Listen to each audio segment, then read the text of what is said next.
She walked in at 6:17 a.m.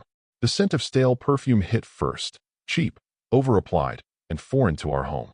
Her heels clicked across the tile, like punctuation marks on a confession she wasn't brave enough to say out loud. She didn't expect me to be up, but I was. Not out of suspicion, out of habit. I always got our son ready for school. She used to help. That was back when girls' night meant wine and Netflix with Laura and Kim, not overnight absences and cab receipts from districts where none of them lived. I was kneeling, tying our kids' sneakers, when I saw her in my periphery. Hair still curled from last night. Eye makeup smudged like she'd either cried or didn't care. Girls' night ran late, she said, voice light, too light, like she was hoping I'd skip the obvious. She didn't even look at me, just dropped her clutch on the counter and opened the fridge like nothing was off. I pulled the last knot tight, stood up, and said, "Hope it was worth it." She froze for just a second, just long enough. Then the smirk returned. That same smirk I used to love when it was meant for me. "Why are you so cold lately?" I turned away, grabbed the lunchbox I packed every damn day, and handed it to our son. "Practicing for when you're gone." Her laugh was loud. Too loud. Forced and sharp and meant to puncture the air, like she was trying to reassert the upper hand. "Okay, dramatic," she chuckled, eyes darting, calculating. But I didn't laugh. I didn't even blink. I just stared at her and said, "We'll see." She blinked first. What she didn't know, and never stopped to consider, was that I wasn't guessing anymore. I wasn't fishing or hoping or spiraling. I knew. Not from texts, not from some cliché lipstick on a collar or a stranger's tip. I knew because she changed, but not in the way people think. It wasn't the missed dinners or sudden gym obsession. It was the silence, the smugness, the invisible contract she thought she was holding over my head, and the smell, not of him, but of the absence of fear. You can always tell when someone isn't afraid of losing you anymore. I was done confronting. That's what she expected. A messy argument, a thrown glass, a desperate "who is he?" No, what she got instead was distance. Calm, studied distance. The kind that makes people nervous, not because of what you say, but because of what you don't. And since you're here, if you've made it this far, do one thing for me. Hit subscribe. More than 90% of people who hear stories like this never do. But it keeps our little crew running, and trust me, what's coming? You'll want to be here when the last card hits the table. She left the kitchen that morning without finishing her coffee. The mug sat half full, lip print smeared. She didn't ask me if I'd be home that evening. She just said she had another dinner. "Laura's going through a rough time," she claimed. Laura, by the way, was in Florida with her fiancé. Sent me a photo from Disney Springs the night before. Funny how time zones work. My wife didn't know it yet, but I was no longer the quiet, dependable man she thought would sit in his office and move freight. That's how she phrased it once. I heard her on the phone. "He's harmless. He just moves freight and stares at spreadsheets." Sure, I move freight, but I also built the damn company from the ground up. And spreadsheets? They talk, if you know how to listen. Her lover, the so-called mentor, wasn't even subtle. A few expense patterns here, a few oddly timed vendor meetings there. Their first team-building trip to Austin was booked from her email, but his Amex. Sloppy, arrogant, but I didn't say anything. Instead, I started listening closer. Watching. Not just her, but everyone. She stopped wearing her wedding ring 3 weeks ago. Said it was pinching during yoga. She started calling our kid my son, in conversations, like I wasn't there. Subtle, but sharp. She made 2 jokes about prenups in front of friends at brunch. I didn't laugh. And the final straw? She changed the passcode on her phone. Not because she had something to hide, because she wanted me to know she had something to hide. It was a game to her. Power. Control. Leverage. She thought she was playing chess. She didn't realize I'd already flipped the board over. 8 months ago, I filed the paperwork. Quietly. Legally. No fireworks. No signature fights. Just a shift in voting rights and a delayed trigger clause set in motion. The company, my company, was sold. She just didn't know it yet. And the man I sold it to? Oh, she knew him. Very well. The game wasn't over. It hadn't even started. She opened her laptop like she always did, sleepy, unbothered, half-focused, the way someone does when they assume the world still works for them. Hair in a bun, glass of oat milk in hand. She clicked through Slack messages with one eye and flipped through Instagram with the other. There was a photo of Laura at the beach, Florida again, some ad for Lip Plumper, and a sponsored post about what powerful women wear to boardrooms. That one made her smile. Then she tabbed over to her work inbox, probably expecting some softballs, budget drafts, Q3 slides, a reminder about Friday's leadership lunch. Instead, the screen froze for a second, then refreshed. The subject line at the top wasn't from finance. It was from corporate. All staff, transition notification, effective immediately. She clicked it, probably still chewing on whatever smug thought was in her head. And then she saw it. One sentence. Centered, bold, no signatures, no fluff. Effective immediately, ANR Logistics has been acquired by Dentwell Holdings. It took her a full 6 seconds to understand what it meant. At first, she just blinked. Then her fingers moved, frantic, typing her father's number. Voicemail. She tried again. Then Jared. Straight to voicemail too. She switched apps and opened WhatsApp, scrolled past a group called Wine Witches Wineglass Nail Polish, and tapped on Dad, private. The messages there were dry, clinical. Her father never typed much. But the last one stood out now in hindsight. Did you sign off on Q2 voting rights yet? Call me. Sent 5 weeks ago. She never replied. Too busy. Then at 10:22 a.m., the phone finally rang. Anna. Her father bellowed before she could even say hello. He sold it. He sold the entire goddamn company. She pulled the phone away from her ear, stunned. What are you talking about? He can't do that. Oh yes he can, her father growled. And he did. And you need to get to the office. Now. The line went dead. She stared at her reflection in the dark screen of her laptop, blinking like maybe if she looked hard enough, she'd see the explanation written there. Some prank. A mistake. Something reversible. But it wasn't. Dentwell Holdings wasn't just a buyer. They were the rival. The thorn in her father's side for over a decade. The firm that once tried a hostile takeover and got humiliated when her husband found a loophole in their debt covenants.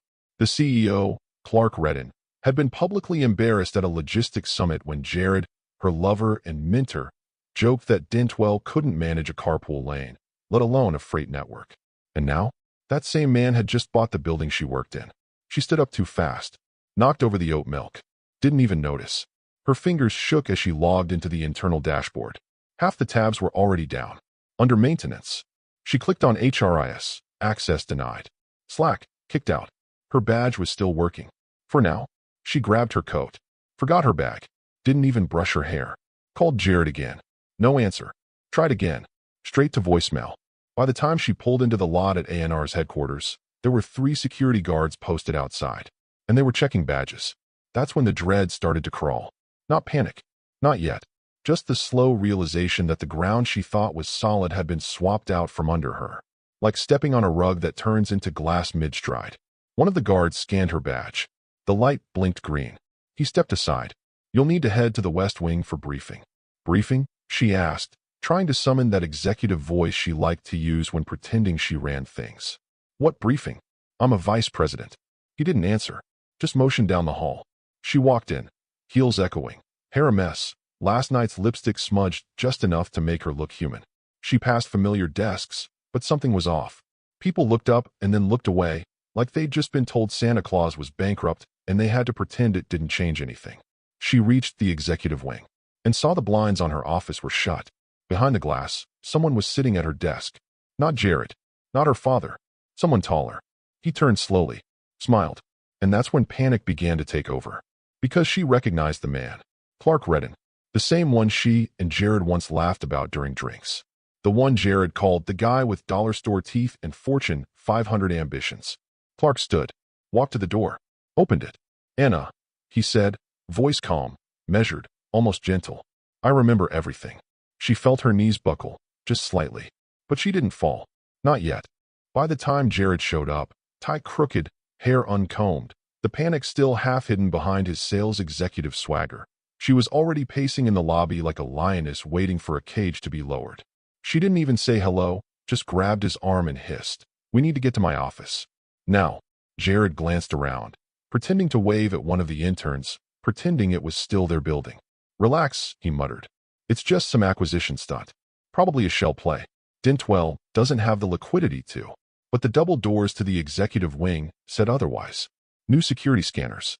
A fresh sign-in table manned by a face she didn't recognize, middle-aged, serious, clipboard in hand. And behind him, a logo that hadn't existed there yesterday. Dentwell Holdings. The staff huddled like villagers outside a burning house. No one sure whether to run or keep filming. Half whispers. Nervous glances. One woman cried quietly near the espresso machine.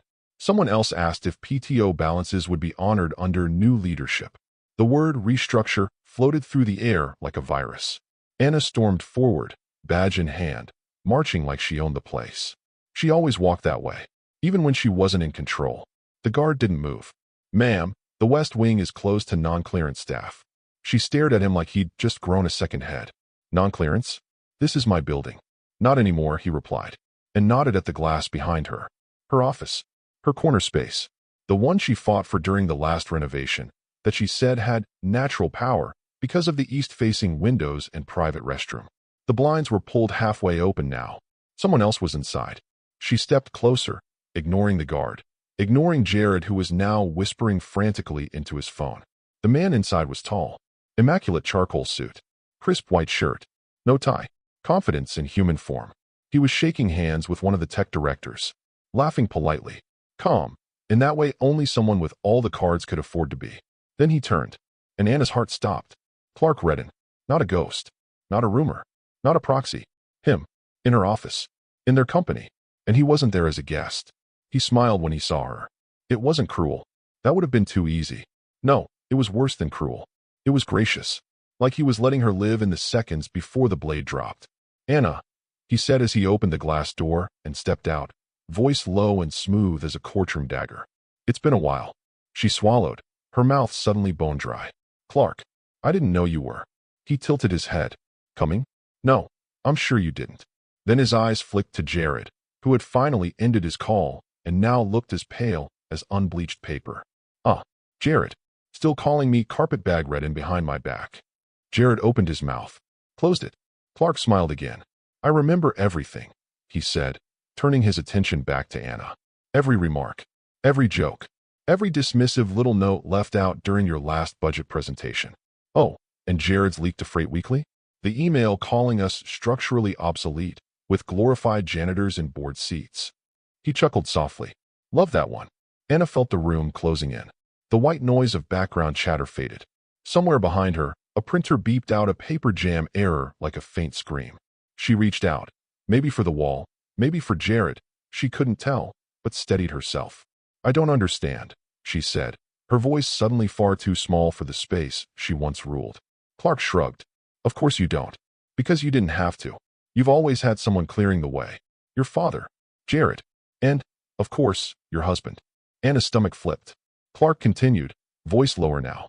"You never once thought he'd see what was right in front of him, or that he'd care." He leaned just slightly closer. "But I did. I saw it all. And when the opportunity came to partner with someone just as underestimated, I didn't hesitate." She blinked hard, trying to shake the ringing in her ears. "Partner." Clark stepped back, gestured to the office behind him. "Senior strategic partner," he said. "Check the new nameplate." Then he turned, walked back through the glass door, and shut it behind him. This time, the blinds closed completely. Wednesday started with a lie. Anna walked into HQ like it was still hers, like the glass hadn't turned against her, like the whispers didn't follow her heels. She still wore her title like armor, Vice President of Strategy, even though the official org chart now listed her as consultant, pending review. She told herself it was temporary, a hiccup, something her father could smooth out behind the scenes once this transition chaos passed. But by 9:12 a.m., reality started pulling bricks from under her feet. The first email bounced. Not hers, Jared's. She'd sent him a quick forward about rescheduling the West Coast integration call, and it shot back seconds later. "Delivery failed. User does not exist." She hit refresh. Tried again. Same error. She checked Slack. Jared's name was gone. His profile erased. The little photo of him holding a tennis racket at a charity match vanished. Then her desk phone rang. "Security. Ms. Langston, could you confirm whether Mr. Jared Powell is in the building?" She blinked. I don't know. What? We just need confirmation. You're listed as his former department head." "Former." She hung up without answering. By 9:28 a.m., she had her answer. Through the glass pane near the south elevators, she watched two guards escort Jared out of the building. No shouting, no struggle, just a leather messenger bag and the look of a man who finally realized he wasn't bulletproof. He didn't even glance back. Her phone buzzed with a new calendar invite. Town Hall, mandatory attendance, 12 p.m. The sender? C. Redden. Clark wasn't hiding anymore. He wasn't playing polite either. This was now a stage, and she was part of the show. She spent the next 2 hours trying to salvage some kind of status, calling old department heads, reaching out to legal, even trying to find the name of someone, anyone, on the Dentwell acquisition team who might sympathize. No one answered. Or worse, they answered with tight, rehearsed phrases like, "I'm sorry, I'm not authorized to speak on that," and "you'll need to redirect those queries through the transition liaison." They weren't just ignoring her. They were afraid to be seen talking to her. By noon, the atrium was full. Over 100 staff, managers, coordinators, IT leads, warehouse floor liaisons, sitting in rows like schoolchildren waiting for their report cards. The projector screen glowed at the front.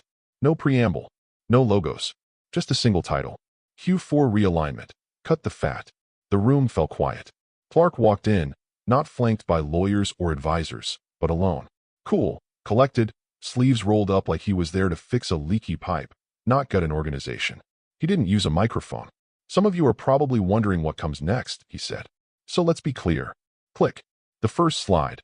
A chart labeled redundant leadership, pending review. Under it, 4 names. Hers was second.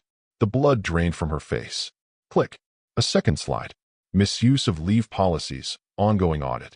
A blurry photo filled the screen. Her, smiling, holding a wine glass, dressed in white linen, sitting under string lights at a downtown bar she thought was discreet. In the corner, timestamp. Wednesday, 8:42 p.m. The same night, she had submitted medical leave forms citing stress and an urgent family matter. Someone gasped. A man in front of her actually turned and stared, mouth slightly open. Clark didn't blink. "All investigations are being handled by an external compliance auditor," he continued. "Transparency matters. Trust matters. We're not just restructuring. We're cleansing." Her hands were clenched so tight her nails bit into her palms. She wanted to stand, to scream, to say the photo was out of context, that it was a one-time slip, that she earned her leave. But nothing came out, because she knew he had more. And that silence, that pause he left hanging after the word cleansing, that wasn't a threat. It was a promise. The meeting ended with no questions, no applause, just the low hum of terminal dread. She didn't go back to her desk, because it wasn't hers anymore. That night she didn't go home. She didn't go to Jared's place either. He wasn't answering texts, calls, or even LinkedIn messages now. His profile had gone from Director of Operations at A&R Logistics to a blank gray circle that said, "This account no longer exists." So she drove, aimlessly at first, then with purpose, toward her father's townhouse in Ridgeview, the same one where they used to host post-strategy dinners and laugh about how clean the books looked after Q3 restructuring. Now it just looked dark. Cold. She let herself in with the spare key, walked past the oil painting of the freighter ship her father had commissioned in '04, and went straight to the den. That's where he kept the old files. Not digital ones. Paper. The real stuff. Legal folders in fireproof boxes, each one labeled in his tight, slanted handwriting. She wasn't even sure what she was looking for. A loophole, maybe. Proof the sale was invalid. Something that could give her the leverage she once wielded so effortlessly in boardrooms. It took over an hour. 2 mugs of cold coffee later, she found it. A manila folder labeled CAP table, growth ERA. Inside, quarterly equity statements, investor side letters, even cocktail napkin sketches from the early years when the company was little more than 5 trucks, 2 laptops, and a promise. And then, there it was, tucked between a vendor agreement and a set of partially redacted investor notes. A clause. Simple, dry, unassuming. In the event of a full asset transfer initiated by the founding party, majority control may revert to the silent shareholder possessing 51% equity, per vesting protections established in Schedule D. Her eyes scanned it twice, 3 times. 51%. That was him. Her husband. She remembered the argument now. It was years ago, maybe 2017. He'd wanted the majority stake to secure a bridge loan. She and her father both agreed temporarily was fine. After all, she'd said, we're all on the same team. But the transfer never reversed. The paperwork never updated. Her father had let it slide. Too much going on. And she was too busy mocking Dentwell in conference rooms and sipping Chardonnay during off-site retreats to notice. She flipped to Schedule D. The handwriting wasn't even hers. It was her husband's. Silent shareholder rights to override board upon confirmed liquidity event. Confirmed. Like, say, a full-scale acquisition by Dentwell Holdings. He didn't just let this happen. He designed it. She dropped the folder. It landed with a soft thud that felt louder than it was. Her hands were shaking now, not out of rage, out of something worse. The knowledge that everything she'd built her confidence on, the smug control, the whispered assumptions that he was just good at numbers, was hollow. He hadn't reacted when she stopped wearing the ring. He hadn't raised his voice when she started locking her phone. He hadn't begged when Jared started showing up just to grab files late at night. He had smiled, nodded, packed their son's lunches, kept the books, and prepared. She sat there for almost 20 minutes in total stillness, knees pressed together, elbows on the glass table where they used to play Monopoly and joke that her father cheated by hoarding the orange properties. She finally whispered, "Oh my God," but it wasn't a prayer. It was a reckoning, because now she knew. It was never a fight. It was a forfeiture she didn't realize she'd signed. By Thursday morning, the silence had turned hostile. Her phone, a weapon once capable of flipping vendor negotiations and board decisions with a single text, had become a graveyard. She scrolled through names that used to matter. Ray Mendelson, VP of Finance. Vanessa Choi, HR lead. Gavin from Risk. None answered. Not a single blue checkmark on her messages. A few were read, then quietly ignored. The rest? Left untouched, as if her name alone had turned radioactive. She tried email next. Subject lines like important, clarification needed, and urgent request, transition meeting, fired off into the void. No replies. And then she saw it. One of her last desperate drafts, sent to 4 senior execs she'd once wined and dined at her house on New Year's Eve. "You all know me. You know this isn't right. Clark is trying to erase the very people who built this company. My father's legacy is at stake.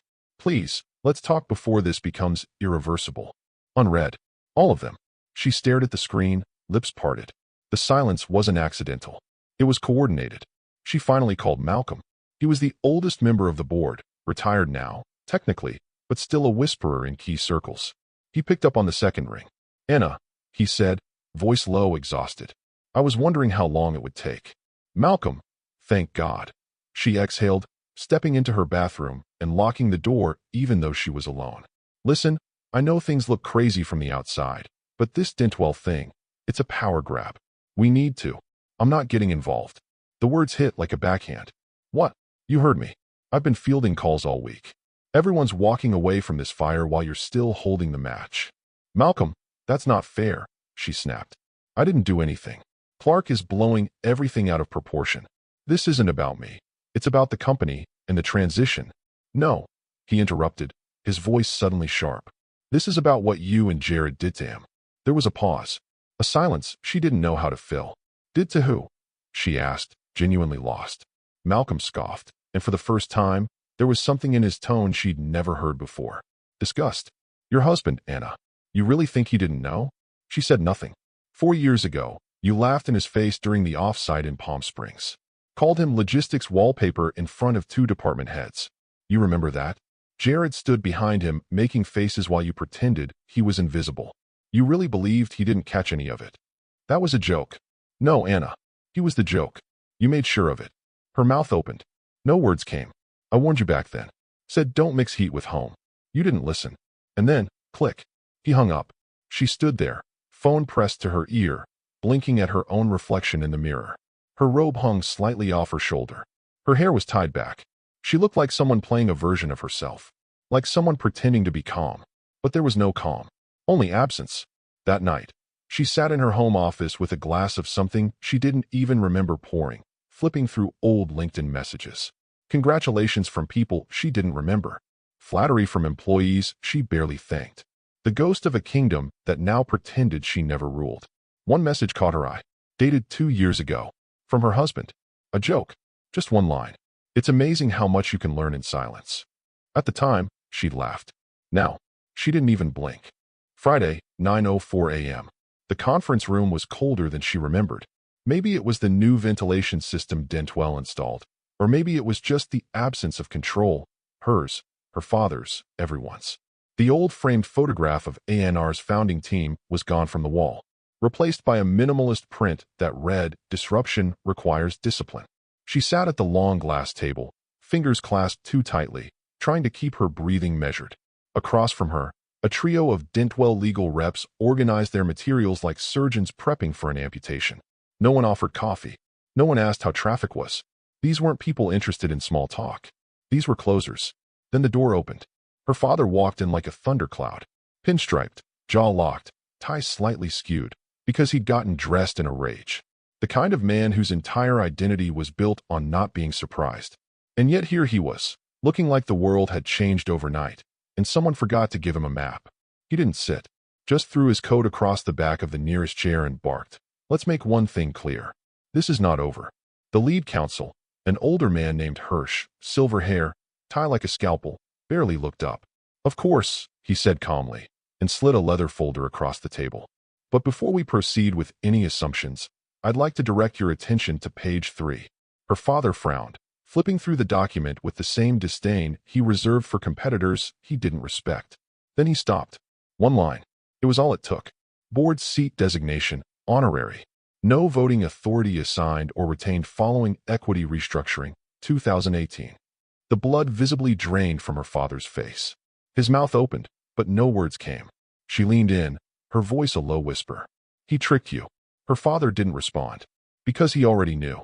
He remembered the moment now, 2018, during a liquidity crunch when the numbers were tight and her husband had floated the idea of streamlining governance. He said something about legacy roles and clean optics for future investors. Her father had brushed it off, said, "Sure, as long as I'm still in the room." But her husband had never fought him, never pushed, just nodded, smiled, and drafted the paperwork. And now? Now he'd weaponized it. Hirsch continued, voice smooth, like he'd done this 1,000 times before. The acquisition terms were agreed to under full compliance.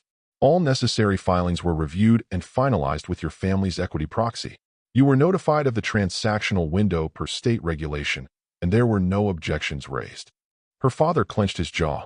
Anna could see it happening, the walls closing in. The realization that the legacy he built had not just been taken, but surrendered, silently, under the assumption that trust could protect you in a room full of sharks. She tried to reassert control. "We want a meeting with Clark," she snapped. "Now, this isn't how you treat former partners. My father, your father," Hirsch interrupted gently, "no longer holds any relevant stake. And as of this morning, you are no longer listed as an internal consultant." She blinked. "What? Your access will be formally revoked by close of business." Her father looked at her. The first time he had really looked at her all week. There was no blame in his eyes, just quiet devastation, like watching someone realize they'd been walking toward a cliff they built themselves. She reached for the folder. Her hand brushed his. He pulled away, not violently, not with anger, just distance. Hirsch stood. "If there are any additional questions, they'll need to go through external counsel. We'll be retaining no further contact directly." No one else in the room moved. No papers shuffled. No pens clicked. The silence was thick, suffocating, not empty, but filled with the sound of power shifting hands. Her father finally spoke. Soft, measured. "He knew every step before we took it." Hirsch didn't answer. He didn't have to. They left the room without shaking hands. No goodbye, no fake niceties. In the elevator, her father didn't speak. But when they reached the lobby, he turned to her and said, with a quiet finality she'd never heard in his voice before, "We were never in charge, Anna. We just thought we were." Then he walked out. Alone. Monday, 6:37 a.m. She woke up to her phone buzzing violently against the nightstand. Not a text, not a call, just a wall of notifications, Twitter, LinkedIn, email, even WhatsApp. Some messages came from old industry peers, others from numbers she hadn't saved.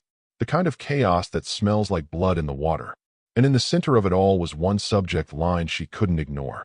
Dentwell Holdings, press announcement. Executive realignment effective immediately. She clicked it, still half asleep, heart already picking up speed. The body of the email was short, brutal, corporate language sharpened into a guillotine. Effective immediately, executive realignment begins. Prior misconduct investigations are being reopened under new leadership oversight. Specific attention is being directed toward expense abuse, leave falsification, and conflicts of interest. There were no names listed, but she didn't need names. The rest of the industry filled in the blanks within the hour. A Reddit thread appeared on r/supply chain insider titled, "Dentwell just nuked NR's old guard. You know who's toast." Her name was in the second comment. Then a tweet from @Logistics Leaks posted a screen cap of her consultant, pending review title, followed by, "That didn't age well." By 8 a.m., she was trending on FreightLinked, the industry's boutique discussion board. An anonymous source had leaked snippets of an email thread, Jared's words, laughing about milking the old man's company dry while playing house with his wife. Another quoted message read, "At this point, I could slap the CFO and no one would notice." She gasped aloud. Actually gasped, because she remembered the thread. The night Jared had one too many glasses of scotch and forwarded those jokes to her from his personal account, adding a little LOL at the end. She hadn't responded, but she hadn't deleted it either. She opened LinkedIn, heart pounding, ready to post a vague statement. Something about transition, about new chapters and lessons learned. Instead, she was met with a screen she'd never seen before. Your account has been temporarily restricted due to suspicious activity. Please contact support to verify your identity. She blinked. Tried again. Same screen. She reached for her tablet. Same message. Then her desktop. Same lockout. Her professional life. Her persona, her curated empire of posts about scaling people, not just profits, was gone. Not deactivated. Not paused. Quarantined. By 8:31 a.m., a private Slack channel from one of her old consulting circles leaked screenshots of internal Dentwell documents listing her and Jared under a heading that read, Legacy Risk Assets. Someone added a GIF of a dumpster fire. She texted Laura. No response. Tried calling her father. Straight to voicemail. Her inbox showed 23 new emails. Only one stood out. Subject, FWD, Formal HR Review Notice, Access Revoked. No greeting. Just an attached PDF. She opened it. Saw her name at the top. Then the sentence that hollowed her out. Your employment status has been administratively closed due to risk evaluation and leadership conflict of interest. Per acquisition policy, all severance claims are now void. Void. No appeals. No back pay. No parachute. It was over. Not in a courtroom. Not in some screaming match or bitter HR phone call. But in a single click. A dozen years of networking, mentoring, side deals, holiday parties, softball games, late-night work trips, erased in a memo written by someone who'd probably never even met her. She sat on the floor of her bedroom. The sun through the blinds cast stripes across her bare arms. Her phone buzzed again, another Reddit mention. A meme. Her face photoshopped over a sinking ship. She didn't move. She didn't cry. She just stared at the screen. Because this wasn't a scandal. It was a strategy. And she'd never even seen it coming. Tuesday, 9:41 p.m. She was sitting at her kitchen counter, still in the same clothes from yesterday. The wine bottle was open, half drained, untouched. Her laptop glowed weakly across from her, screen frozen on a thread titled The Logistics Coup of the Decade. They called it a masterclass, praised Dentwell's timing, marveled at the silence, the elegance. One commenter wrote, "This was war, and nobody fired a shot." She wanted to scream. But the house was too quiet. Her father hadn't returned her calls. Jared had gone radio silent. And the only messages she'd received in the last 24 hours were journalists fishing for comment and former interns pretending not to know her. Then her phone rang. No caller ID. Just a location tag, Ridgeview. Her stomach dropped. She answered. Dad. The line was quiet at first. She could hear his breath, shallow, deliberate. When he finally spoke, his voice wasn't angry. It wasn't disappointed.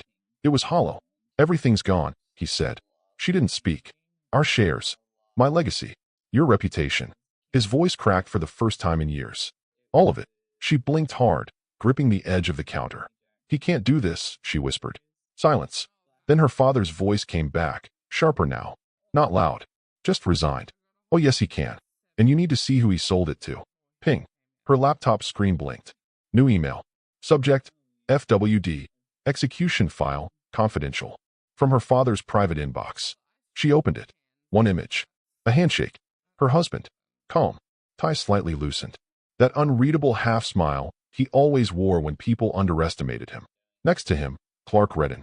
Smiling just as wide. Below it, a caption burned into the image like a brand. Acquisition date. 8 months ago. Conditions delayed by mutual strategy. She stared at it. No blinking. No breathing. Just stillness. 8 months ago, before the demotion, before the realignment, before Jared started using words like leverage in bed, before she ever imagined her husband could notice, let alone retaliate. He hadn't reacted when she came home late. He hadn't flinched when she canceled date nights, forgot anniversaries, left town with Jared for leadership conferences. He just nodded, took care of their son, folded laundry, and built this. Her fingers trembled over the mouse. She clicked on the file's metadata. The original upload date? 2 days after she told Jared that he'd never do anything. She remembered that night, laughing in the passenger seat of a rented black SUV, Jared's hand on her knee, the glow of a hotel bar still fresh on her skin. Michael, Jared had said. He's just background noise. She had smiled. Smug, confident, certain. She hadn't known she was already living in the wreckage, that the paperwork was already signed, that the men she mocked had been planning their response in silence. She stood slowly, walked to the fridge, opened it without thinking. Nothing inside but a half-empty container of blueberries and an expired bottle of salad dressing. She shut the door. The house echoed like a cathedral. Her father hadn't said goodbye on the phone, just hung up, not out of anger, because there was nothing left to say. He hadn't just lost a company. He'd watched the son-in-law he dismissed as reliable but irrelevant outmaneuver every board member, every executive, every lawyer he trusted.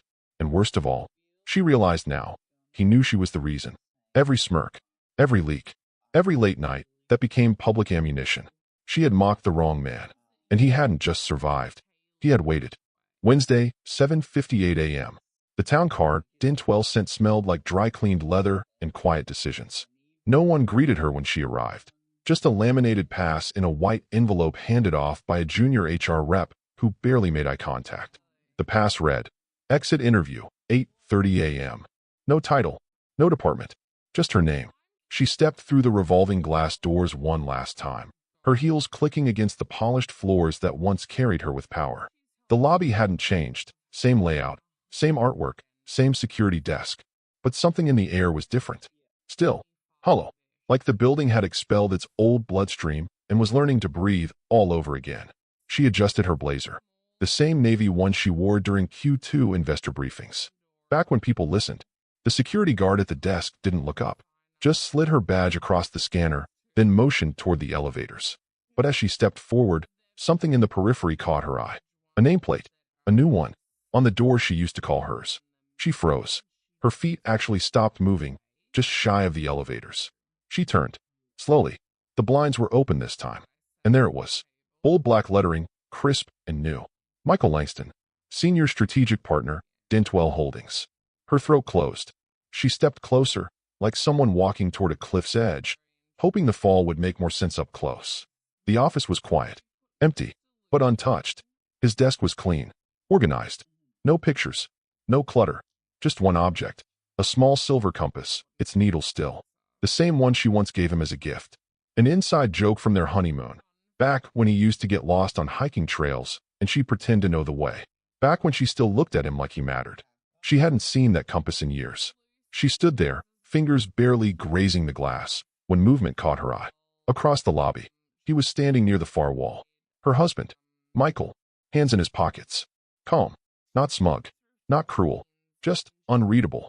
He didn't walk over. He didn't wave. He simply nodded once.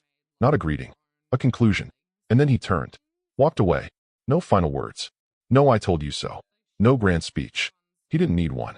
Because this wasn't revenge. It was design. She stood there, alone in a lobby that used to carry her name in bold across press releases, watching the man she'd dismissed as a spreadsheet robot disappear through doors she no longer had access to. He hadn't just left her. He'd surpassed her. Silently. Systematically. Permanently.